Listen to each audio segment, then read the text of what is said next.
전 세계가 광화문을 보고 충격에 빠졌습니다. 넷플릭스 생중계로 수억 명이 지켜봤어요. BTS 공연뿐 아니라 공연이 끝난 뒤 벌어진 일 때문이었죠. 5만 명이 모인 광장에서 380명이 응원봉 불빛을 켜고 바닥을 비추기 시작했습니다. 쓰레기를 줍는 거였어요. 돈을 받는 것도 아니었습니다. 스스로 나선 자원봉사자들이었죠. 3시간 후 광장은 휴지 한 장 없이 깨끗했습니다. 영국 글래스턴베리는 청소에 일주일이 걸렸고 비용은 수백만 파운드였어요. 광화문은 3시간 4천 파운드, 1000배의 차이였습니다. 현장을 취재한 외신 기자들은 본국에 보고했어요. 이건 K-팝이 아니라 한국 그 자체의 충격이라고요. 대체 이 나라에서 무슨 일이 벌어진 걸까요? 지금 바로 공개합니다. 한국 최고라고 댓글을 남겨주세요. 여러분의 구독과 좋아요는 아주 큰 힘이 됩니다. 제 이름은 데이비드 체인버스입니다. 영국 BBC 문화부 선임기자로 15년째 일하고 있죠. 글래스턴베리, 레딩, 화이트섬 페스티벌까지 영국의 주요 음악 이벤트는 거의 다 취재했습니다. 수만 명이 모이는 공연장에서 무슨 일이 벌어지는지 저는 누구보다 잘 알고 있어요. 그래서 이번 서울 출장이 내키지 않았던 겁니다. 사흘 전 런던 BBC 본사 회의실에서 에디터 스티븐이 말했죠. 한국에서 BTS라는 그룹이 광화문이라는 곳에서 공연을 한다고요. 넷플릭스로 190개국에 생중계된다면서요. 저보고 가서 취재하라고 했습니다. 저는 반대했어요. K-팝은 제 전문 분야가 아니라고요. 스티븐은 웃으며 말했습니다. 그래서 보내는 거라고요. 편견 없는 시선이 필요하다고요. 편견이요? 저는 속으로 비웃었습니다. 15년간 대형 공연을 취재하며 배운 게 있다면 인파는 항상 예측 불가능하다는 거예요. 특히 젊은 팬들은 더 그렇죠.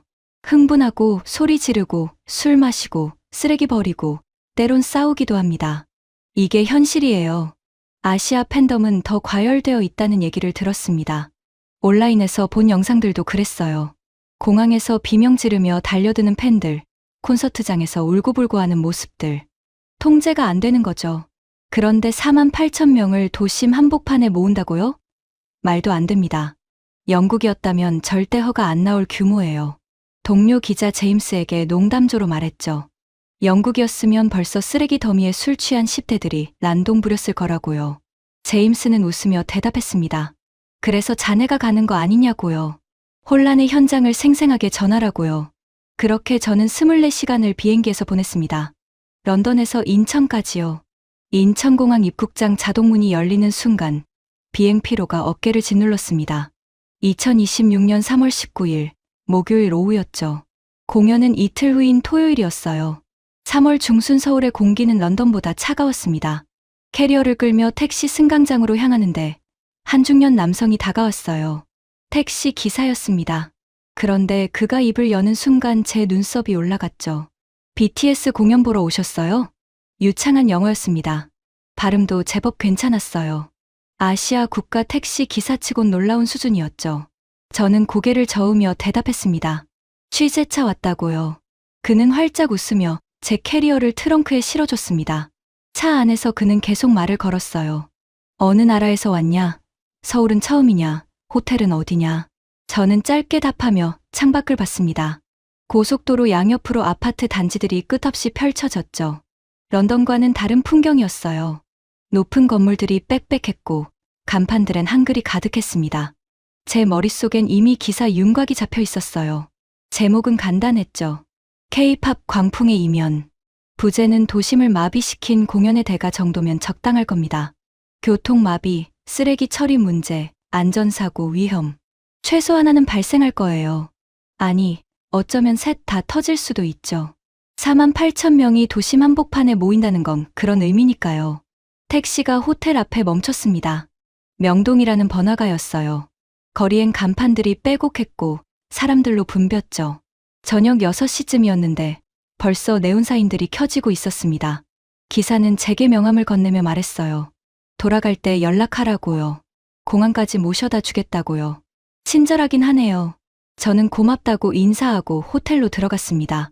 체크인을 마치고 방에 올라가자마자 노트북을 켰어요. 런던 본사에 첫 보고를 해야 했거든요. 이메일을 열고 타이핑을 시작했습니다. 스티븐, 서울 도착했습니다. 4만 8천 명이 도심 한복판에 모인다는 계획을 확인했어요. 솔직히 말하면 재난 시나리오처럼 보입니다. 교통마비, 쓰레기 처리 문제, 안전사고 위험 중 최소 하나는 발생할 겁니다. 영국이었다면 절대 허가 안 나올 규모예요. 내일 현장 답사하고 상세히 보고하겠습니다. 데이비드. 전송 버튼을 누르고 창밖을 봤습니다. 명동 거리의 네온사인들이 깜빡이고 있었죠. 저 멀리 산이 보였어요. 서울은 분지 지형이라던가요. 산으로 둘러싸인 도시. 30분쯤 지나 노트북에서 알림음이 울렸습니다. 스티븐의 답장이었어요. 데이비드, 그래서 자네를 보낸 거야. K-팝 광풍의 이면을 보여줘. 화려한 무대 뒤의 혼란, 과열된 팬덤, 도시 마비. 팩트에 집중하게. 사진 많이 찍고, 인터뷰도 확보해. 런던 독자들이 궁금해하는 건 진실이니까. 스티븐. 저는 노트북을 덮고 침대에 누웠습니다. 시차 적응이 필요했어요. 내일은 긴 하루가 될 테니까요. 광화문 현장 답사, 안전 시스템 점검, 주변 상인들 인터뷰까지. 할 일이 산더미였죠. 잠들기 전 과거가 스쳤습니다. 2019년 글래스턴베리 페스티벌. 20만 명이 모였던 그곳에서 공연이 끝난 뒤 펼쳐진 광경이요. 텐트 잔에 술병 더미, 진흙탕이 된 잔디밭. 청소 인력이 일주일 내내 투입됐죠. 비용만 수백만 파운드가 들었습니다. 그게 현실이에요. 수만 명이 모이면 혼란이 따라오는 법이죠. 서울도 다르지 않을 겁니다. 아니, 어쩌면 더 심할 수도 있어요. 도심 한복판이니까요. 광장 주변엔 회사 건물들, 상가들, 지하철역들이 다 있다던데요. 통제선 하나 쳐봤자 소용없습니다. 인파는 물처럼 흐르니까요. 저는 눈을 감았습니다. 내일이면 알게 되겠죠. 한국이 얼마나 준비가 안 되어 있는지. 다음 날 아침, 저는 일찍 일어났습니다. 시차 때문에 새벽 5시에 눈이 떠졌거든요. 호텔 조식 뷔페에서 간단히 식사를 마치고 광화문으로 향했어요. 공연은 내일이지만 오늘이 진짜 중요한 날이었습니다. 현장을 직접 봐야 기사를 쓸 수 있으니까요. 지하철을 탔습니다. 5호선 광화문역이라고 표지판에 적혀 있더군요. 출구가 무척 많았어요. 하나, 둘, 셋, 8개나 됐습니다. 저는 6번 출구로 나왔죠. 지상으로 올라오는 순간 눈앞이 탁 트였습니다. 광화문 광장이었어요. 길쭉한 광장 한가운데로 보도가 나 있었고 양옆으론 차도가 있었습니다. 광장 끝엔 거대한 궁궐문이 보였죠. 광화문이라던가요. 그 뒤로 산이 병풍처럼 둘러싸고 있었어요. 그런데 광장은 이미 공사장이었습니다. 거대한 무대가 설치되고 있었어요. 건물 5층 높이는 좋게 되어 보였습니다. 조명 타워들이 세워지고 있었고 스크린을 매다는 작업이 한창이었죠. 인부들이 개미처럼 움직이고 있었어요. 저는 카메라를 꺼내 사진을 찍기 시작했습니다. 무대 전경, 광장 전체 모습, 주변 건물들.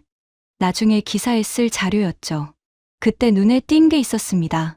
광장 주변으로 철제 펜스가 설치되고 있었어요. 아니, 펜스라고 하기엔 너무 높았습니다. 거의 2미터는 되어 보였죠. 마치 요새를 만드는 것 같았어요. 저는 현장 관계자로 보이는 사람에게 다가갔습니다. 30대 초반 남성이었는데 안전조끼를 입고 있었죠. 영어로 물었어요. 저 펜스가 뭐냐고요. 그는 유창한 영어로 답했습니다. 보안 통제선이라고요. 총 31개 게이트를 설치한다고 했어요. 관객들은 이 게이트들을 통과해야만 공연장 안으로 들어올 수 있다고요. 31개요? 저는 놀라서 되물었습니다. 그는 고개를 끄덕였어요. 각 게이트마다 금속 탐지기와 보안 검색대가 설치된다고 했습니다. 공항 수준의 검색이라고요. 저는 속으로 웃었습니다. 과잉 대응이군요. 공연장도 아니고 야외 광장인데 31개 게이트라니. 4만 8천 명을 어떻게 다 검색한다는 건지. 입장하는 데만 몇 시간 걸리겠어요. 더 물어봤습니다. 관객 수용 계획이 어떻게 되냐고요. 그는 태블릿을 꺼내 보여줬어요. 화면엔 광장 지도가 있었고 색깔로 구역이 나뉘어 있었습니다. 빨간색, 주황색, 노란색, 파란색. 그가 설명했어요. 코어 존, 핫 존, 웜 존, 콜드 존이라고요. 인파 밀집도에 따라 4개 구역으로 나누고 이걸 다시 15개 세부 구역으로 쪼갠다고 했습니다. 각 구역마다 총경급 책임자가 배치된다고요. 저는 고개를 저었습니다. 이론적으로는 완벽하죠. 하지만 현실은 다릅니다. 인파는 통제되지 않아요. 특히 흥분한 젊은 팬들은 더욱 그렇죠. 구역 따위 무시하고 앞으로 밀려들 겁니다. 영국 글래스턴베리도 비슷한 시스템이 있었어요. 하지만 결과는요? 펜스가 무너지고 사람들이 넘어지고 응급차가 출동했죠. 저는 그에게 물었습니다. 경찰은 몇 명이나 투입됐냐고요? 6,700명이요. 그의 대답에 저는 잠시 말문이 막혔습니다. 6,700명이요? 48,000명 공연에 6,700명 경찰이라고요? 경찰 대 관객 비율이 거의 1대 7이네요. 이건 공연 경비가 아니라 작은 전쟁 준비 수준이었습니다. 그는 계속 설명했어요. 경찰 외에도 소방, 응급의료진, 서울시 공무원까지 합치면 10,000명이 넘는다고요. 광장 곳곳에 응급의료센터가 설치되고 구급차가 대기한다고 했습니다. 저는 고개를 끄덕이며 메모했습니다. 하지만 속으로는 생각했죠. 과하군요. 이 정도면 오히려 역효과예요. 너무 많은 통제는 팬들을 자극할 수 있습니다. 답답함을 느끼고 반발하게 되죠. 광장을 한 바퀴 돌았습니다. 걸으며 주변을 관찰했어요. 광장 양옆으론 고층 빌딩들이 즐비했습니다. 회사 건물들, 호텔, 상가들. 공연 당일엔 이 건물들 출입도 통제된다던데요. 말도 안 됩니다. 토요일이긴 하지만 일하는 사람도 있을 텐데요. 결혼식장도 있다고 들었어요. 한 기업의 공연 때문에 수천 명의 일상이 마비되는 거죠. 광장 끝까지 걸어가니 세종대왕 동상이 나왔습니다. 거대한 동상이었어요. 앉아있는 모습인데도 6m는 되어 보였죠.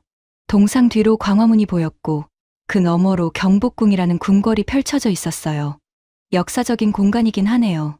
하지만 그게 뭐 대수인가요? 역사 공간이라고 혼란이 안 오는 건 아니니까요. 저는 근처 편의점에 들렀습니다. 목이 말랐거든요. 음료를 고르는데 카운터 옆에 붙은 전단지가 눈에 띄었어요.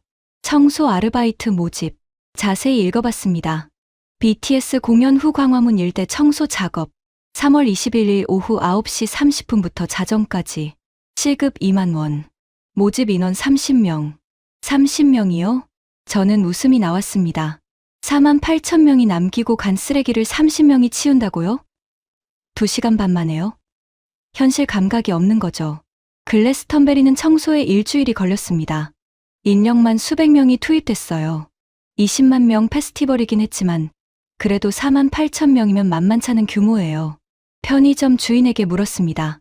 저 아르바이트에 지원자가 많냐고요. 주인은 놀랍다는 표정으로 말했어요. 370명이 지원했다고요.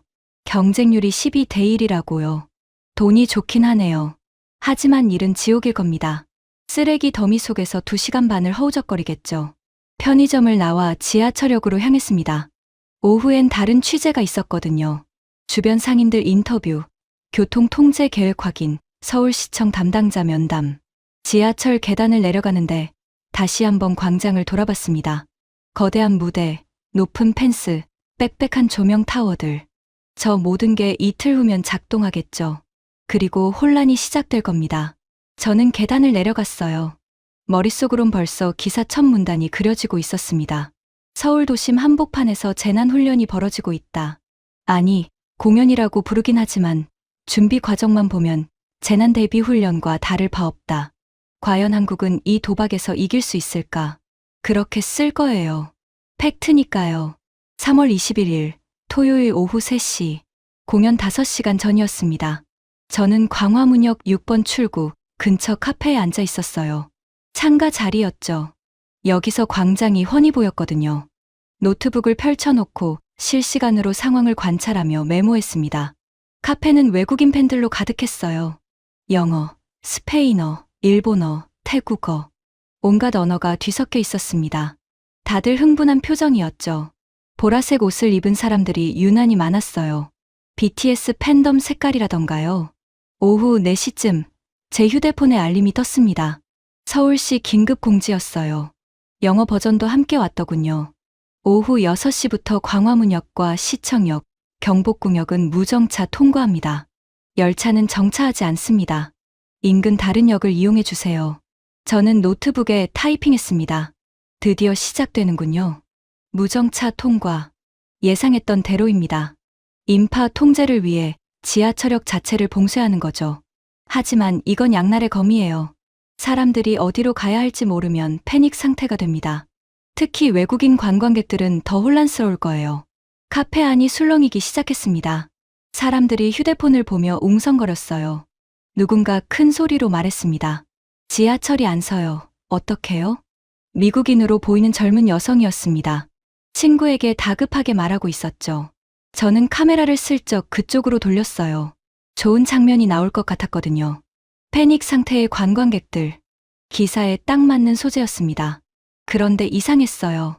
사람들이 당황하긴 했지만 패닉 상태는 아니었습니다. 오히려 차분히 휴대폰을 꺼내 뭔가를 확인하기 시작했어요. 화면을 손가락으로 쓸어내리고 확대하고 서로에게 보여주고. 저는 자리에서 일어났습니다. 가까이 가서 봐야겠더군요. 미국인 여성 옆으로 다가갔어요. 그녀의 휴대폰 화면이 보였습니다. 지도 앱이었는데 한글로 된 거였어요. 네이버 지도라고 위에 적혀 있었죠. 지도엔 광화문 일대가 표시돼 있었고 지하철역들이 점으로 찍혀 있었습니다. 광화문역엔 빨간 X 표시가 있었어요. 하지만 주변의 다른 역들, 종각역, 을지로 3가역, 안국역 같은 곳들은 녹색으로 표시돼 있었습니다. 게다가 각 역까지 걸어가는 경로가 파란 선으로 그려져 있었어요. 예상 소요 시간까지 나와 있었죠. 종각역까지 도보 7분. 그녀는 친구에게 말했습니다. 괜찮아. 이 앱 봐. 종각역으로 가면 돼. 7분이면 돼. 친구도 자기 휴대폰을 꺼냈어요. 역시 똑같은 앱이었습니다. 두 사람은 화면을 비교하며 고개를 끄덕였죠. 그리곤 자리에서 일어나 카페를 나갔습니다. 전혀 당황한 기색이 없었어요. 저는 멍하니 서 있었습니다. 주변을 둘러봤어요. 다른 사람들도 비슷했습니다. 프랑스에서 왔다는 커플은 휴대폰 2개를 나란히 놓고 비교하고 있었어요. 일본인 그룹은 한 명이 화면을 크게 띄워서 다른 사람들에게 보여주고 있었죠. 태국인 친구들은 웃으며 뭔가 얘기하고 있었습니다. 아무도 패닉 상태가 아니었어요. 저는 자리로 돌아와 창밖을 봤습니다. 광장 쪽으로 걸어가는 사람들이 보였어요. 하지만 한 방향으로만 몰리는 게 아니었습니다. 어떤 사람들은 왼쪽으로, 어떤 사람들은 오른쪽으로, 어떤 사람들은 뒤쪽으로 걸어가고 있었어요. 마치 물이 여러 갈래로 흐르듯이요. 분산되고 있었습니다. 자발적으로요. 저는 노트북을 덮고 밖으로 나갔습니다. 직접 확인해야 했어요. 광장 근처로 걸어갔습니다. 사람들이 삼삼오오 모여 걸어가고 있었죠. 한 무리를 따라갔어요. 젊은 여성 4명이었는데 그중 한 명이 휴대폰을 들고 앞장서고 있었습니다. 저는 영어로 말을 걸었어요. 실례합니다. 어디로 가시는 건가요? 그들은 멈춰 섰습니다. 한 명이 밝게 웃으며 대답했어요. 브라질에서 왔다고 했습니다. 을지로로 가요. 앱에서 여기가 덜 붐빈대요. 앱이요? 네, 네이버 지도요. 실시간으로 혼잡도 보여줘요. 여기 보세요. 그녀가 휴대폰을 보여줬습니다. 지도 위에 색깔로 표시된 구역들이 있었어요.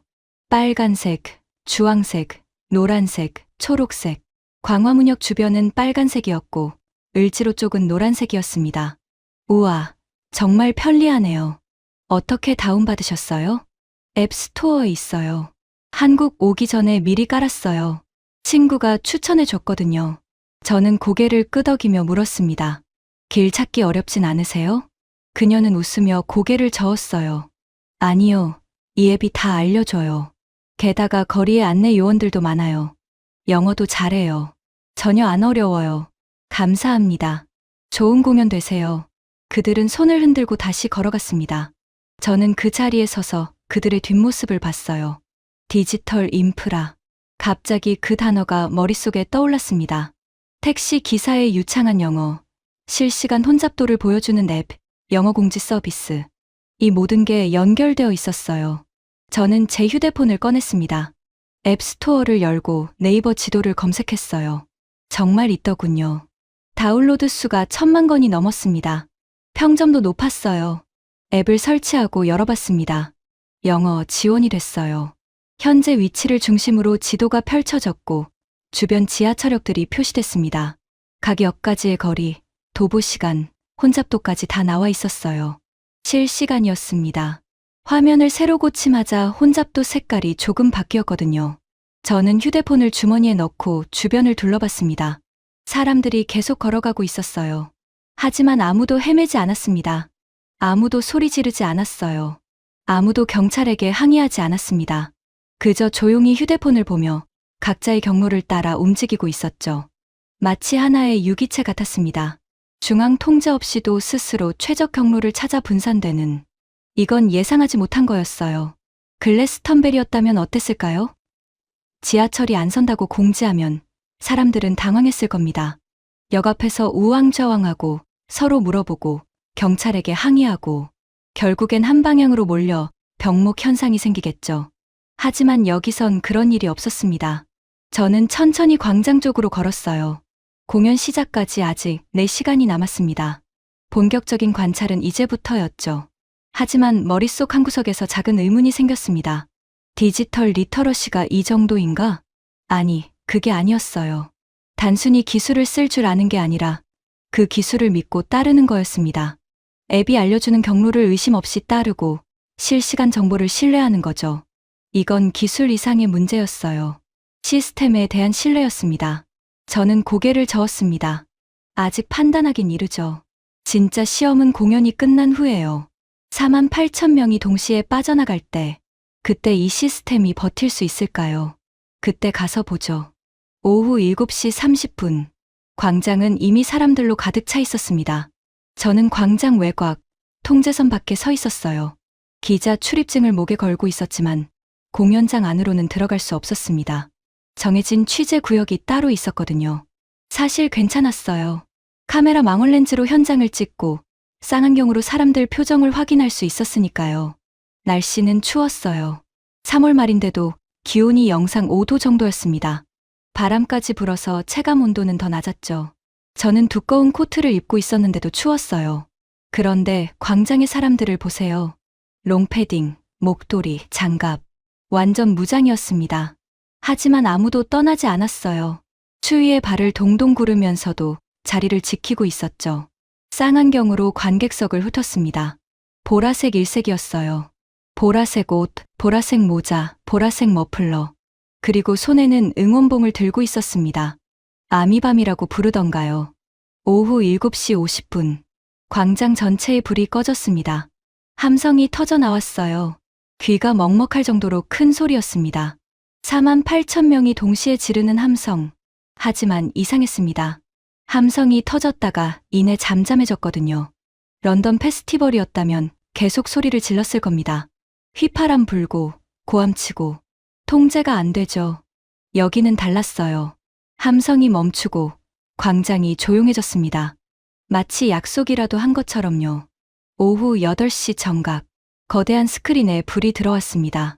경복궁 영상이 나왔어요. 근정전, 흥례문, 광화문. 600년 역사의 궁궐이 화면에 펼쳐졌습니다. 종소리가 울려 퍼졌어요. 웅장하고 깊은 소리였습니다. 카메라가 광화문을 비췄습니다. 거대한 문이 천천히 열리고 7명이 걸어 나왔습니다. 함성이 다시 터졌어요. 이번엔 더 컸습니다. 땅이 흔들리는 것 같았어요. 응원봉 불빛이 일제히 흔들렸습니다. 보라색 물결이 광장을 휩쓸었죠. BTS였습니다. 음악이 시작됐어요. 아리랑이었습니다. 전통 음악 선율이 들렸지만 현대적으로 편곡된 버전이었죠. 비트가 강했고 베이스가 깊었어요. 저는 카메라 셔터를 계속 눌렀습니다. 무대, 관객, 광장 전체. 기록해야 했으니까요. 그런데 자꾸 시선이 관객들에게 갔습니다. 쌍안경으로 앞쪽 관객석을 봤어요. 사람들이 응원봉을 흔들며 노래를 따라 부르고 있었습니다. 하지만 소리를 지르진 않았어요. 그냥 조용히 입을 움직이며 노래했죠. 추운 날씨였습니다. 사람들은 롱패딩 안에 손을 넣고 있다가 좋아하는 부분이 나오면 손을 꺼내 응원봉을 흔들었어요. 그러다 다시 주머니에 손을 넣었죠. 저는 과거를 떠올렸어요. 2018년 레딩 페스티벌. 사람들은 술을 마시고 있었어요. 캔 맥주, 위스키, 보드카. 공연장 안에서요. 경비가 단속해도 소용없었습니다. 술 마신 사람들은 통제가 안 됐어요. 고함 지르고, 뛰어다니고, 서로 밀치고. 몇 명은 싸우기도 했죠. 플라스틱 컵이 날아다녔고, 바닥엔 쓰레기가 쌓여갔습니다. 공연 시작 1시간 만에 발목까지 쓰레기가 차올랐어요. 그게 정상이었어요. 대형 음악 페스티벌의 일상이었습니다. 그런데 여기는요? 쌍안경을 다시 들었습니다. 바닥을 봤어요. 깨끗했습니다. 눈에 띄는 쓰레기가 없었어요. 관객석 중간중간 쓰레기 봉투가 보였습니다. 큰 비닐봉투였어요. 사람들이 거기에 뭔가를 버리고 있었습니다. 자기가 먹은 건 자기가 챙기는 거죠. 좀 더 뒤쪽 관객석을 봤습니다. 젊은이들 5명이 보였어요. 조용히 서서 공연을 보고 있었습니다. 응원봉을 흔들고 박수치고 노래 따라 부르고, 하지만 소리 지르거나 뛰지 않았어요. 한 명이 과자를 먹고 난 뒤 포장지를 주머니에 넣었습니다. 바닥에 버리지 않았어요. 저는 쌍안경을 내렸습니다. 이상했어요.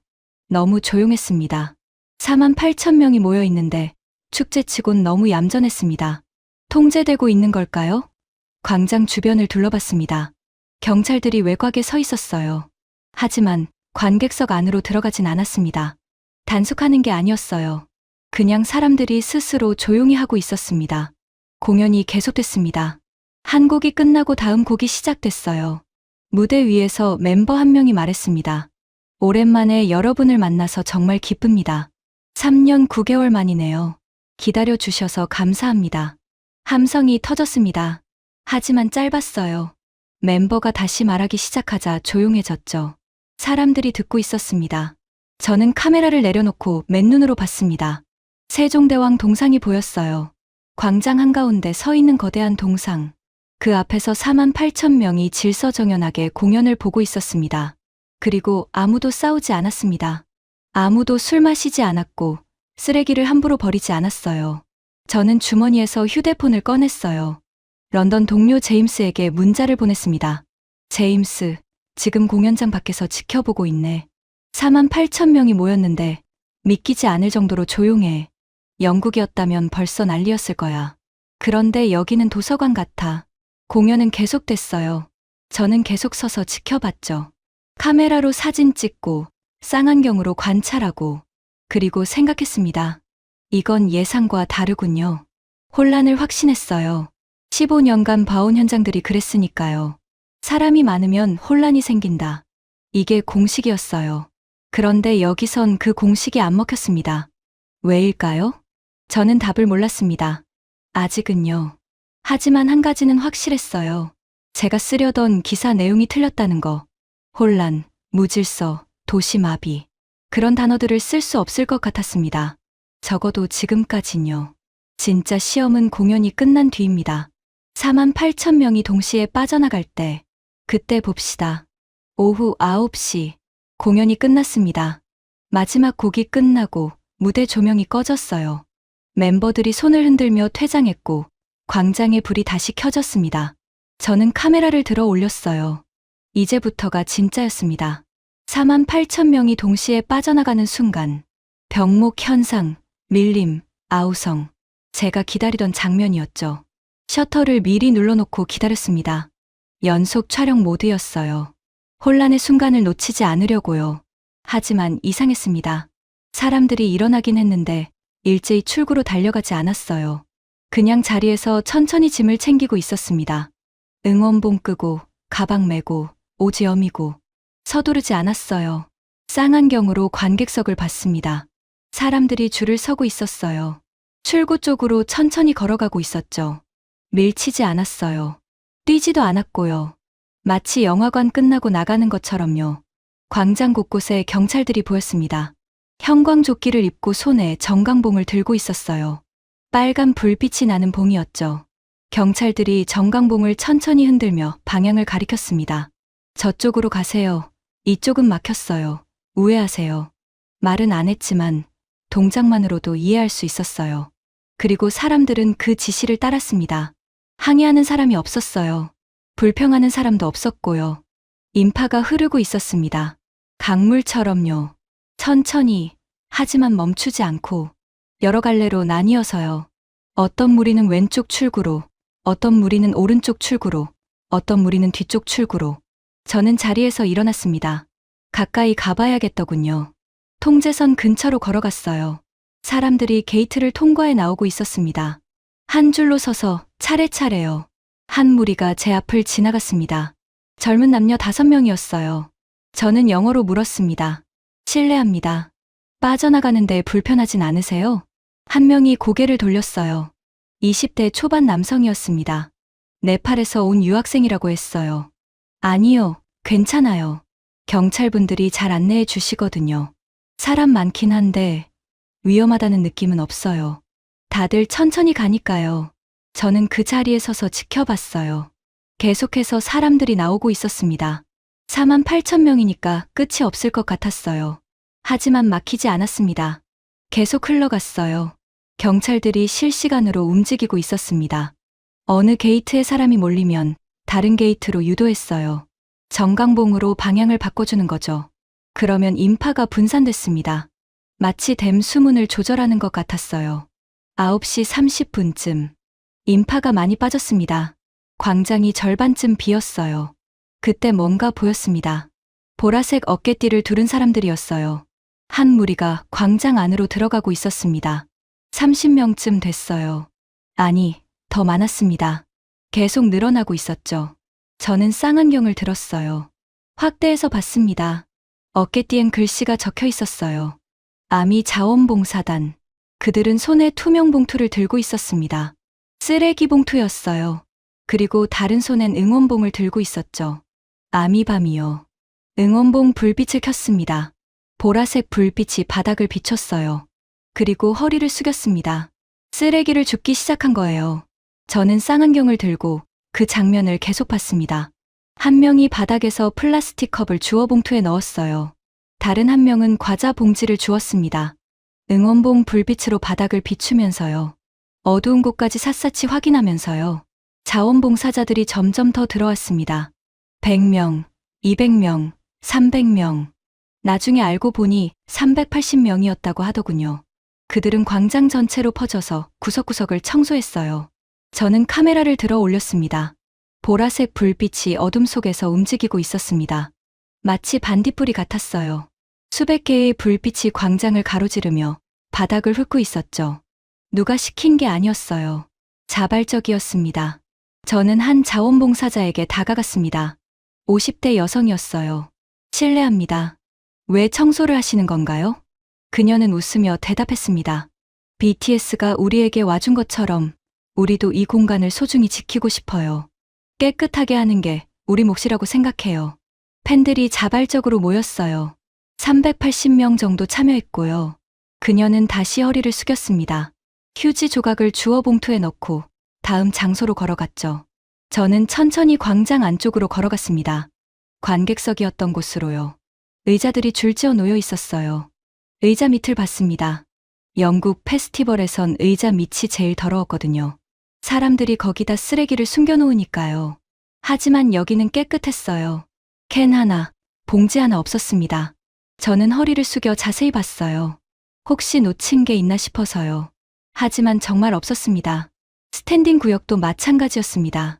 48,000명이 1시간 동안 있었던 곳인데 믿을 수 없을 정도로 깨끗했어요. 과거가 스쳤습니다. 2019년 글래스턴베리. 공연 끝나고 30분 후 바닥은 이미 쓰레기로 뒤덮여 있었어요. 캔, 컵, 봉지, 음식, 찌꺼기. 발을 디딜 곳이 없었습니다. 청소 인력 수백 명이 일주일 동안 청소했죠. 비용만 수백만 파운드가 들었습니다. 그런데 여기는 380명이 자발적으로 청소하고 있었습니다. 돈을 받는 것도 아니에요. 그냥 스스로요. 그리고 이미 절반 이상이 깨끗해졌습니다. 공연 끝난 지 40분밖에 안 됐는데요. 아까 본 청소 알바 모집 공고가 떠올랐습니다. 30명 모집, 370명 지원, 경쟁률 12대 1. 오후 9시 30분부터 자정까지 2시간 반 동안 청소한다고 했었죠. 하지만 지금 이 속도라면 자정되기 전에 끝날 것 같았습니다. 어쩌면 11시면 끝날 수도 있겠어요. 청소 알바들이 할 일이 별로 없을 것 같았습니다. 저는 취재 구역으로 돌아가 노트북을 펼쳤습니다. 메모를 정리해야 했어요. 오늘 본 것들을요. 하지만 손가락이 키보드 위에서 멈췄습니다. 뭐라고 써야 할까요? 혼란을 기대했는데 질서가 있었습니다. 쓰레기를 예상했는데 깨끗했어요. 사고를 우려했는데 아무 일도 없었습니다. 제가 15년간 봐온 현장과는 완전히 달랐어요. 저는 노트북을 덮었습니다. 시계를 봤어요. 9시 50분. 조금 더 기다려봅시다. 진짜 끝을 봐야 했으니까요. 오후 10시. 저는 광장을 떠나 주변 상가로 걸어갔습니다. 추가 취재가 필요했어요. 공연 자체만 봐서는 부족했죠. 주변 상인들은 어땠을까요? 경제 효과는 정말 있었을까요? 광화문역 근처 세븐일레븐이 보였습니다. 이틀 전 왔던 그 편의점이었어요. 청소 알바 모집 공고를 봤던 곳이죠. 문을 열고 들어갔습니다. 손님이 몇 명 있었어요. 다들 공연 보고 오는 길인 것 같았습니다. 보라색 옷을 입고 있었거든요. 카운터 뒤에 점주가 서 있었습니다. 50대 남성이었어요. 땀을 닦고 있더군요. 매우 바빴던 것 같았습니다. 손님들이 계산을 마치고 나가길 기다렸어요. 그리고 점주에게 다가갔습니다. 실례합니다. 이틀 전에 왔던 BBC 기자입니다. 잠깐 여쭤봐도 될까요? 점주는 저를 알아봤어요. 고개를 끄덕이며 말했습니다. 네, 괜찮아요. 오늘 매출이 어떠셨나요? 그는 잠시 계산기를 두드렸습니다. 그리곤 웃으며 대답했어요. 평소 토요일엔 30만 원 정도 하는데 오늘은 200만 원 넘었어요. 거의 7배예요. 7배요? 정말 대단하네요. 네, 음료수랑 삼각김밥이 엄청 나갔어요. 공연 보러 오는 사람들이 미리 사가더라고요. 저는 메모했습니다. 그리고 물었어요. 쓰레기 처리는 어떠셨어요? 힘들진 않으셨나요? 점주는 고개를 저었습니다. 아니요, 오히려 놀랐어요. 팬들이 쓰레기 봉투를 들고 와서 직접 버리고 가더라고요. 편의점 앞 쓰레기통에요. 저한테 괜찮냐고 물어보고요. 자발적으로요? 네. 1명, 2명이 아니라 여러 명이 그랬어요. 신기했죠. 저는 또 메모했습니다. 그리고 감사 인사를 하고 편의점을 나왔어요. 밖으로 나오니 밤 공기가 차가웠습니다. 하지만 거리는 여전히 사람들로 붐볐어요. 공연 끝나고 식사하러 가는 사람들, 숙소로 돌아가는 사람들. 저는 광장 쪽으로 다시 걸어갔습니다. 청소가 어떻게 됐나 확인하고 싶었거든요. 광장에 도착하니 이미 대부분 정리가 끝나 있었습니다. 보라색 어깨띠를 두른 자원봉사자들이 봉투를 들고 나오고 있었어요. 몇몇은 이미 집에 간 것 같았습니다. 그때 흰색 옷을 입은 사람들이 보였습니다. 머리부터 발끝까지 가리는 흰색 작업복이었어요. 청소 알바들이었습니다. 저는 그들에게 다가갔어요. 한 명이 눈에 들어왔습니다. 40대 여성이었어요. 실례합니다. BBC 기자인데요. 잠깐 여쭤봐도 될까요? 그녀는 멈춰 섰습니다. 웃으며 대답했어요. 네. 청소 일은 어떠셨어요? 그녀는 웃음을 터뜨렸습니다. 솔직히 말하면 할 일이 별로 없었어요. 예상보다 너무 깨끗했거든요. 정말요? 네. 12대1 경쟁률 뚫고 왔는데 막상 와보니 쓰레기가 거의 없더라고요. 자원봉사자분들이 이미 다 치우셨더라고요. 우리는 그냥 마무리만 했어요. 얼마나 걸렸나요? 1시간. 1시간 반. 원래 2시간 반 일하기로 했는데 훨씬 일찍 끝났어요. 저는 고개를 끄덕이며 메모했습니다. 감사합니다. 아, 그리고요. 그녀가 덧붙였습니다. 정말 신기했어요. 48,000명이 있었던 자리라고는 믿기지 않을 정도로 깨끗했어요. 이런 건 처음 봤어요. 저는 다시 감사 인사를 하고 그 자리를 떠났습니다. 청소 알바가 했던 말이 계속 머릿속에 맴돌았어요. 할 일이 별로 없었다고요. 12대1 경쟁률을 뚫고 왔는데 막상 와보니 쓰레기가 거의 없었다고요. 1시간 만에 끝났다고요. 48,000명이 있었던 자리라고는 믿기지 않을 정도로 깨끗했다고요. 이건 단순한 느낌이 아니었습니다. 현장에서 직접 일한 사람의 증언이었어요. 팩트였죠. 11시쯤 됐습니다. 저는 호텔로 돌아가는 길에 휴대폰을 꺼냈어요. 검색을 시작했습니다. BTS 광화문 공연 경제 효과. 기사들이 쏟아져 나왔습니다. 이미 언론에서 다루고 있었어요. 롯데백화점 본점. 공연 기간 매출 전년 대비 20% 증가. 외국인 매출은 2.4배 상승. 신세계백화점 본점. 41% 매출 증가. 신세계 면세점 명동점. 매출 전주 대비 1.5배. 세븐일레븐 광화문 인근 점포. 평균 매출 7배 증가. 저는 화면을 스크롤하며 계속 읽었습니다. 블룸버그 추산, 서울 경제 효과 2,660억 원. 해외여행 검색량 전주 대비 160% 증가. 넷플릭스 77개국 실시간 순위 1위. 숫자들이었습니다. 구체적인 숫자들이요. 7배, 20%, 41%, 2.4배, 2,660억 원. 이건 누군가의 추측이 아니었어요. 예상도 아니었고요. 실제로 측정된 수치였습니다. 편의점 점주의 말도 떠올랐어요. 팬들이 쓰레기 봉투를 들고 와서 직접 버리고 갔다고요. 괜찮냐고 물어보면서요. 그것도 팩트였습니다. 청소 알바의 증언과 합쳐지면 더 명확해지는 거죠. 경제 효과와 시민의식, 자발적 참여가 모두 실제 데이터로 나타나고 있었습니다. 호텔에 도착했을 때 저는 여전히 휴대폰을 들여다보고 있었어요. 로비를 지나 엘리베이터를 타고 올라가면서도 머릿속으론 오늘 본 것들을 정리하고 있었습니다. 방문을 열고 들어가자마자 노트북을 켰어요. 오늘 찍은 사진들을 하나하나 확인했습니다. 광장을 가득 메운 인파 사진이 먼저 나왔어요. 그 다음엔 질서정연하게 퇴장하는 모습들, 보라색 불빛으로 바닥을 비추며 청소하는 자원봉사자들, 그리고 마지막엔 휴지 한 장 없이 깨끗해진 바닥 사진들이 있었습니다. 각 사진마다 타임스탬프가 찍혀 있었어요. 오후 8시에 찍은 공연 시작 장면, 9시에 찍은 퇴장 장면, 9시 30분에 찍은 자원봉사자들, 10시에 찍은 깨끗한 광장. 시간 순서대로 모든 게 기록되어 있었습니다. 저는 의자에 앉아 창밖을 봤습니다. 명동거리의 불빛이 여전히 반짝이고 있었어요. 공연이 끝난 지 2시간이 훌쩍 지났지만 거리엔 여전히 사람들이 다니고 있었죠. 도시는 마비되지 않았어요. 오히려 더 활기차 보였습니다. 노트북 화면을 다시 봤습니다. 빈 문서가 열려 있었어요. 손가락을 키보드 위에 올렸습니다. 타이핑을 시작해야 했는데 뭐라고 써야 할지 막막했습니다. 런던에서 출발하기 전엔 확신했었어요. 혼란, 무질서, 도시 마비. 그런 단어들로 기사를 채울 거라고요. 하지만 지금 제 앞에 놓인 건 완전히 반대되는 단어들이었습니다. 질서, 청결, 자발적 참여, 경제 효과. 저는 키보드에서 손을 뗐습니다. 아직 쓸 수 없었어요. 하루만 본 걸로는 부족했습니다. 내일 더 취재해야 했어요. 서울시 담당자, 경찰 관계자, 더 많은 상인들을 만나봐야 했죠. 팩트를 더 모아야 했고, 런던 동료들과도 얘기해봐야 했습니다. 제가 본 것들이 정말 맞는지 확인해야 했으니까요. 노트북을 덮었습니다. 침대에 누워 천장을 바라봤어요. 15년 동안 대형 공연을 취재했습니다. 글래스턴베리, 레딩, 화이트 섬. 모두 비슷했어요. 혼란, 쓰레기, 술, 싸움. 그게 정상이라고 생각했죠. 하지만 오늘 본 건 달랐습니다.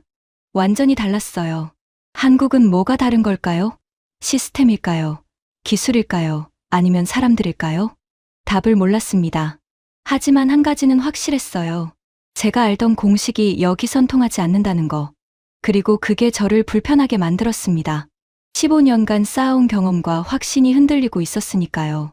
눈을 감았습니다. 내일 더 확인해야겠어요. 하지만 이미 마음 한구석에선 알고 있었습니다. 오늘 본 것들이 진짜라는 걸요. 다음 날 새벽 0시 30분. 저는 잠이 오지 않았습니다.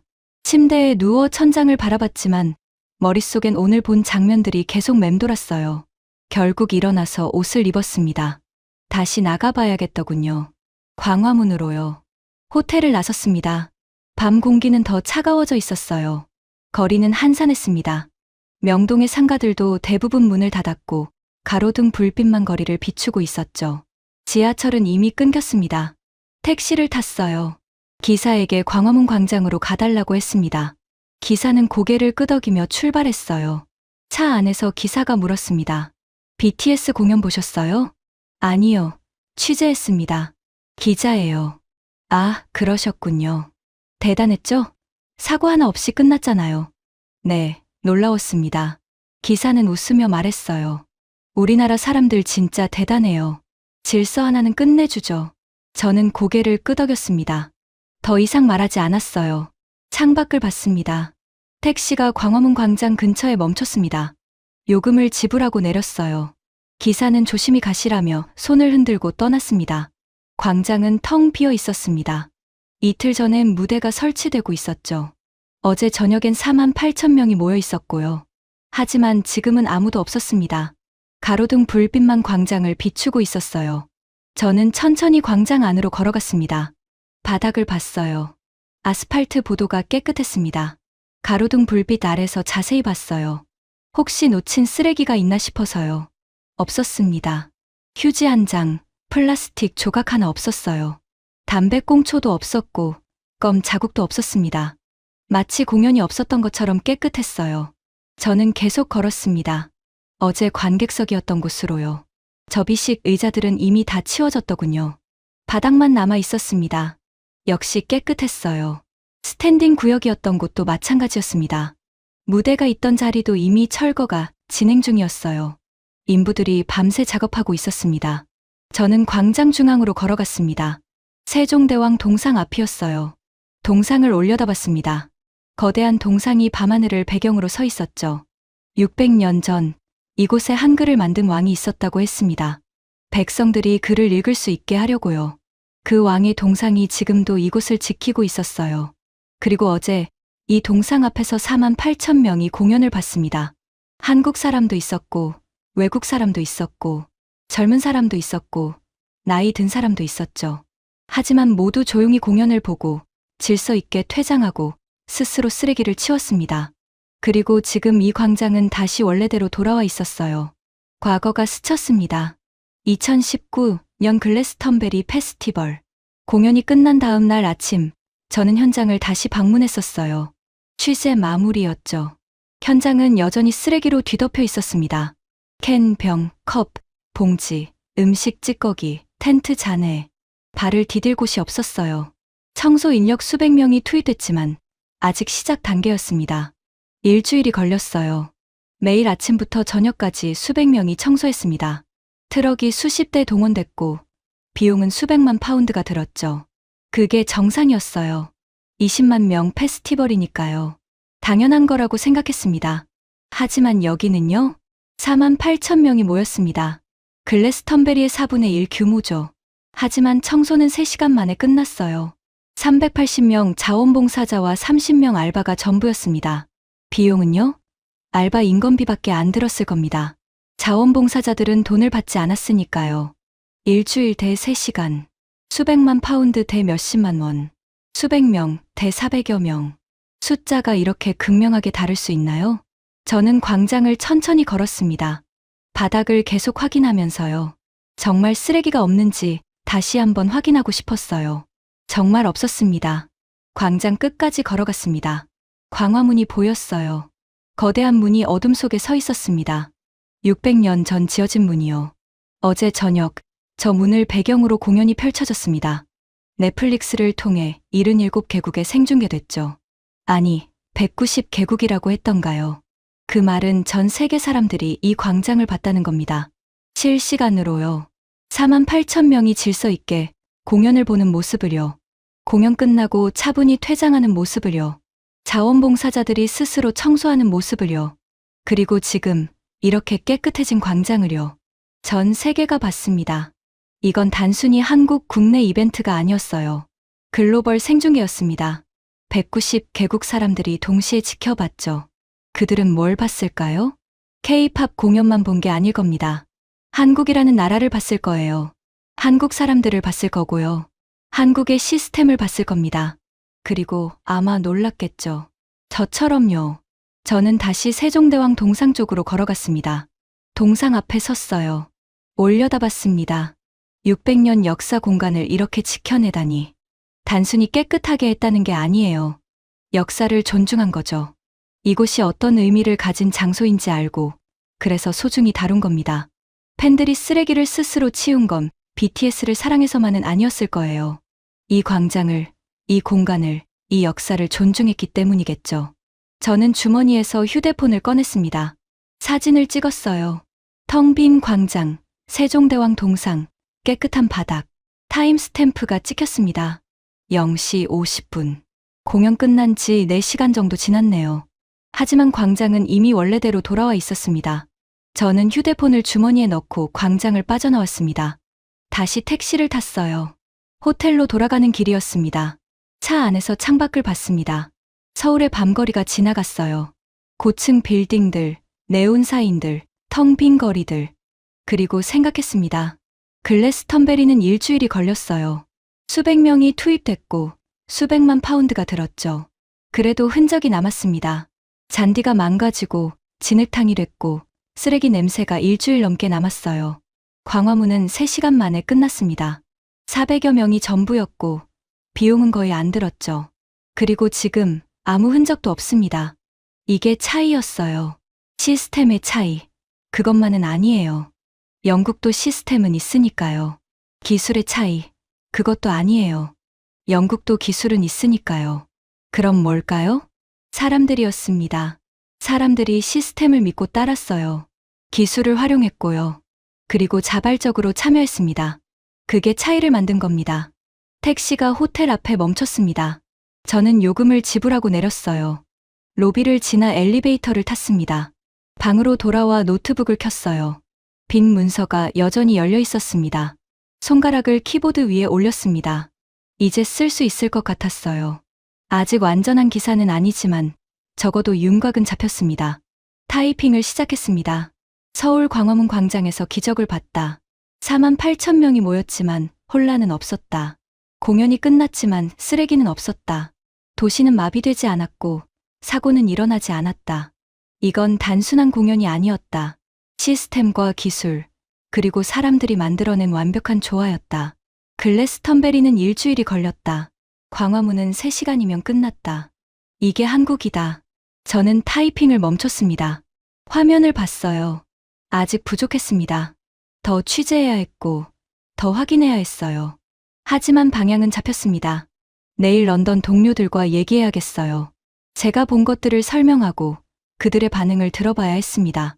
특히 제임스요. 15년 동안 함께 일한 동료니까요. 그가 믿어줄까요? 저는 노트북을 덮었습니다. 침대에 누웠어요. 이번엔 잠이 왔습니다. 마음이 조금 정리됐으니까요. 눈을 감으며 마지막으로 생각했습니다. 15년간 본 공연들은 혼란이었어요. 하지만 진짜 공연은 오늘 처음 본 것 같습니다. 다음 날 일요일 오전, 저는 서울시청 담당자와 통화를 했습니다. 경찰청 관계자에게도 이메일을 보냈어요. 공식 자료를 요청했죠. 관객 수, 투입 인력, 사고 건수, 청소 비용. 오후쯤 답장이 왔습니다. 관객 4만 2천 명, 경찰 6,700명, 총공무원 1만 명 이상 투입, 안전사고 0건, 청소 비용 약 600만 원. 600만 원이었습니다. 한국 돈으로요. 영국 파운드로 환산하면 4천 파운드 정도? 글래스턴베리는 수백만 파운드가 들었는데요. 저는 메모했습니다. 그리고 더 취재를 이어갔어요. 오후 5시쯤 저는 호텔 방으로 돌아왔습니다. 취재는 충분했어요. 이제 정리할 시간이었죠. 노트북을 켰습니다. 그리고 시계를 봤어요. 서울 시간 오후 5시면 런던은 오전 8시였습니다. 제임스가 출근했을 시간이네요. 화상 통화를 걸었습니다. 신호음이 몇 번 울렸어요. 그리고 제임스 얼굴이 화면에 나타났습니다. 데이비드, 어떻게 됐어? 제임스는 반가운 표정이었어요. 손에 커피잔을 들고 있었죠. BBC 런던 본사 사무실 배경이 보였습니다. 저는 잠시 말을 못했어요. 어떻게 설명해야 할까요? 제임스, 이야기 좀 해야겠어. 제임스가 웃으며 말했습니다. 그래, 말해봐. 예상대로 난장판이었지. 사진 많이 찍었어. 쓰레기 더미, 교통마비, 그런 거 말이야. 저는 천천히 고개를 저었습니다. 아니, 그 반대야. 뭐, 제임스의 웃음이 멈췄어요. 커피잔을 내려놓더군요. 무슨 소리야? 4만 8천 명이 모였잖아. 도심 한복판에. 맞아. 4만 8천 명이 모였어. 하지만 혼란은 없었어. 데이비드, 농담하는 거야? 아니, 저는 노트북 화면을 공유했습니다. 어제 찍은 사진들을 보여줬어요. 질서정연한 관객석, 차분히 퇴장하는 인파, 보라색 불빛으로 청소하는 자원봉사자들. 제임스는 화면을 들여다봤습니다. 표정이 굳어지더군요. 이게 4만 8천 명이 있었던 자리야? 응. 쓰레기는 없었어. 없었다고? 제임스의 목소리가 높아졌어요. 데이비드, 말이 돼. 4만 8천 명이 1시간 동안 있었는데 쓰레기가 없다고? 저는 다른 사진을 보여줬습니다. 새벽에 찍은 광장 사진이요. 텅 비고 깨끗한 바닥. 이건 공연 끝나고 4시간 후야. 자정 넘어서 찍었어. 제임스는 말이 없었습니다. 화면을 계속 들여다보고 있었죠. 저는 계속 설명했습니다. 380명이 자발적으로 청소했어. 돈 받는 것도 아니야. 응원봉 불빛으로 바닥 비추면서 쓰레기 줍더라고. 그리고 청소 알바 30명이 마무리했는데 그 사람들이 뭐라고 했는지 알아? 뭐라고 했는데? 할 일이 별로 없었대. 너무 깨끗해서. 제임스가 한숨을 쉬었습니다. 믿을 수가 없는데. 나도 그랬어. 그래서 계속 확인했어. 저는 메모를 열었습니다. 화면에 띄웠어요. 편의점 매출 7배 증가. 백화점 매출 20%에서 41% 증가. 외국인 매출은 2.4배 상승. 블룸버그 추산 경제 효과 2,660억 원. 넷플릭스 77개국 1위. 제임스는 화면을 읽고 있었어요. 표정이 점점 심각해지더군요. 그리고 청소 비용 600만 원. 영국 돈으로 4,000파운드 정도야. 제임스가 되물었습니다. 4,000파운드? 응. 글래스턴베리는 수백만 파운드 들었지. 침묵이 흘렀습니다. 제임스는 화면을 보다가 저를 봤어요. 그리고 다시 화면을 봤습니다. 데이비드, 이거 진짜야? 조작 아니야? 제임스, 나 너랑 15년 일했어. 내가 그럴 사람인 줄 알아? 아니, 그게 아니라 너무 안 믿겨서. 나도 그래. 그래서 계속 확인했다니까. 서울시청, 경찰청, 상인들, 청소 알바, 자원봉사자들 다 인터뷰했어. 전부 같은 얘기하더라고. 제임스가 의자에 등을 기댔습니다. 천장을 보더니 다시 저를 봤어요. 데이비드, 우리가 15년 동안 취재한 페스티벌들은 뭐였지? 저는 잠시 생각했습니다. 그리고 대답했어요. 쓰레기 더미였지. 제임스가 웃었습니다. 쓴웃음이었어요. 맞아. 글래스턴베리, 레딩, 코첼라. 다 똑같았어. 공연 끝나면 진흙탕에 쓰레기산, 술병, 텐트 잔해, 음식 찌꺼기. 청소하는데 일주일 걸렸지. 일주일. 저는 그 단어를 천천히 말했습니다. 광화문은 3시간이면 끝났어. 제임스가 고개를 저었습니다. 미쳤군. 그리고 비용도. 글래스턴베리는 수백만 파운드. 광화문은 4,000파운드. 제임스가 계산기를 두드리는 소리가 들렸어요. 100배 차이잖아. 아니, 1000배야. 그것뿐이 아니야. 저는 다른 자료를 보여줬습니다. 지하철 무정차 통과했는데 사람들이 앱으로 우회 루트 찾아서 분산 이동했어. 패닉 없었어. 경찰 6,700명 투입했는데 관객석 안엔 안 들어가. 외곽에서만 지켰어. 사람들이 스스로 질서 지켰거든. 제임스는 화면을 보며 고개를 끄덕였습니다. 시스템이 좋은 거야? 시스템만은 아니야. 영국도 시스템 있잖아. 그럼 뭔데? 사람들이야. 저는 잠시 멈췄습니다. 그리고 말했어요. 사람들이 시스템을 믿었어. 따랐고, 그리고 자발적으로 참여했어. 그게 차이야. 제임스가 한참 생각하더니 물었습니다. 데이비드, 기사 어떻게 쓸 거야? 저는 노트북에 작성 중이던 문서를 열었습니다. 제목을 보여줬어요. 서울이 공연 문화를 재정의하다. 제임스가 읽더니 고개를 끄덕였습니다. 좋아. 내용은? 저는 타이핑을 시작했습니다. 제임스가 보는 앞에서요. 글래스턴베리는 쓰레기 처리에 일주일이 걸린다. 청소 인력 수백 명이 투입되고 비용은 수백만 파운드에 달한다. 광화문은 3시간이면 끝났다. 자원봉사자 380명과 알바 30명. 비용은 4,000파운드. 이건 단순한 K-팝 공연이 아니다. 이게 한국이다. 타이핑을 멈췄습니다. 제임스를 봤어요. 제임스는 화면을 읽고 있었습니다. 한참 후에 고개를 들더니 말했어요. BBC 본사가 믿을까? 저는 웃었습니다. 사진 수백 장 있어. 영상도 있고, 인터뷰 녹음도 있어. 공식 자료도 다 받았어. 팩트 체크 3번 해도 돼. 제임스가 웃었습니다. 이번엔 진짜 웃음이었어요. 4번 하라고 해. 뭐, 팩트 체크 4번 하라고 해. 전부 진짜니까. 저는 고개를 끄덕였습니다. 화상통화를 끊기 전에 제임스가 물었습니다. 데이비드, 솔직히 말해봐. 너 지금 어떤 기분이야? 저는 잠시 생각했습니다. 그리고 대답했어요. 15년간 내가 본 건 공연이 아니라 혼돈이었던 것 같아. 진짜 공연은 여기서 처음 본 것 같아. 제임스가 조용히 말했습니다. 나도 그런 것 같아. 너 기사 보고 나도 생각 바뀔 것 같은데. 통화를 끝냈습니다. 화면이 꺼졌어요. 저는 의자에 앉아 창밖을 봤습니다. 서울 오후 6시. 해가 지고 있었어요. 건물들 사이로 노을이 보였습니다. 노트북으로 시선을 돌렸습니다. 문서가 열려 있었어요. 기사 초안이요. 타이핑을 계속했습니다. 15년 동안 대형 음악 페스티벌을 취재했다. 글래스턴베리, 레딩, 코첼라. 모두 비슷했다. 공연이 끝나면 쓰레기 더미가 남았고 청소에 일주일이 걸렸다. 그게 정상이라고 생각했다. 서울 광화문에서 그 정상이 무너졌다. 4만 8천 명이 모였지만 혼란은 없었다. 공연이 끝났지만 쓰레기는 없었다. 3시간 만에 광장은 원래대로 돌아왔다. 이건 시스템과 기술, 그리고 사람들의 완벽한 조화였다. 정부는 10,000명 이상의 인력을 투입했다. 하지만 통제하지 않았다. 안내했을 뿐이다. 사람들은 시스템을 믿었다. 앱으로 우회 루트를 찾았고, 경찰 지시를 따랐고, 스스로 쓰레기를 치웠다. 380명의 자원봉사자가 응원봉 불빛으로 광장을 청소했다. 누가 시키지 않았다. 스스로 했다. 이게 한국이다. 타이핑을 멈췄습니다.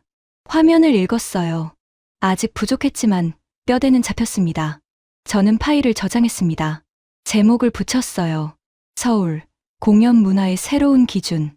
내일 런던으로 돌아가면 본격적으로 쓸 겁니다. 더 다듬고, 더 보완하고, 사진들 넣고. 하지만 핵심은 이미 여기 있었어요.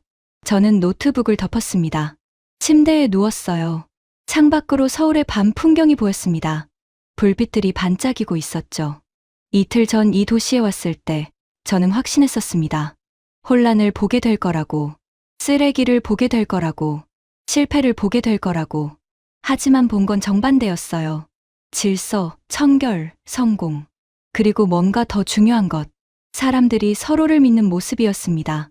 시스템을 믿고, 서로를 믿고, 그래서 함께 만들어낸 성공이었죠. 15년 경력이 무너졌습니다. 제가 알던 공식이 틀렸어요. 하지만 그게 나쁘지 않았습니다. 오히려 배웠으니까요. 더 나은 방법이 있다는 걸요. 눈을 감았습니다. 내일 런던행 비행기를 타야 했어요. 하지만 한국에서 본 것들은 평생 기억에 남을 것 같았습니다. 진짜 공연을 본 날로요.